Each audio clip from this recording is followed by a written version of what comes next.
Szia! Macska? Bocsász. Nem akartalak megijeszteni. Mit csinálsz itt? Nem kéne neked szuperhőszolgálatban lenned? Nem, ma nincs kedvem felvenni a szolgálatot. Ahhoz szintén nincs kedvem, hogy egyedül legyek. Nem zavar, ha itt téblábolok egy ideig? Marinette, ugye? Mi már találkoztunk egymással. Igen, de hányszor? Vagyis igen, egyszer igen. Amikor az a szupergonosztevő szerelmes lett belém, ilyen az én formám. Meg az enyém. Mint kiderült, engem sem üldöz a szerencse, ha szerelemről van szó. Tényleg? Hogy? Hát, tudod, egész különleges meglepetéssel készültem ma este Katicának. Te szerelmes vagy Katicába? Kemény.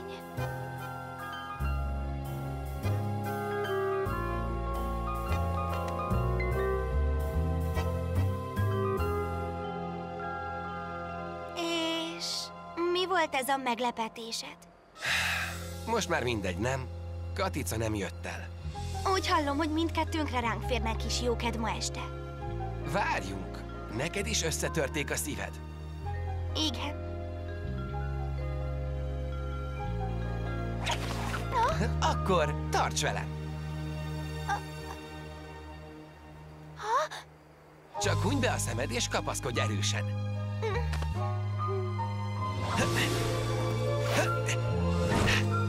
Még egy percet kérek. Jól van, kinyithatod a szemed. Hűha! Fekete macska, hát ez csodálatos! Jaj, bocsáss meg. Miért? Nem tehetsz róla. Nem, de vagyis úgy értem, hogy nagyon sajnálom, hogy így jártál, mert ennyit dolgoztál ezzel, és Katica nem jött.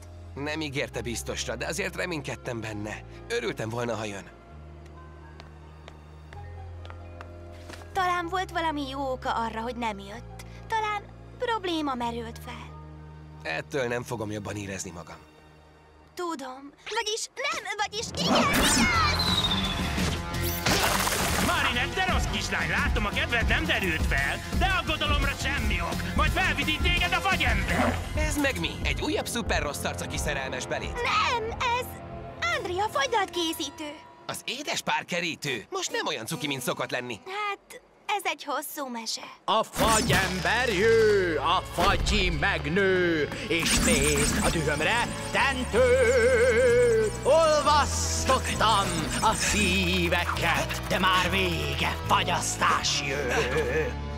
Bújj el itt, Marinette! Elcsalom innen a jegest. A fekete macska! Köszönöm a kedvességet. Szívesen, ez volt a legkevesebb. Hűha! Még nem láttam fekete macska érzékenyebb oldalát. Igen. Talán tévesen ítéltem meg őt. Viki, menjetek be!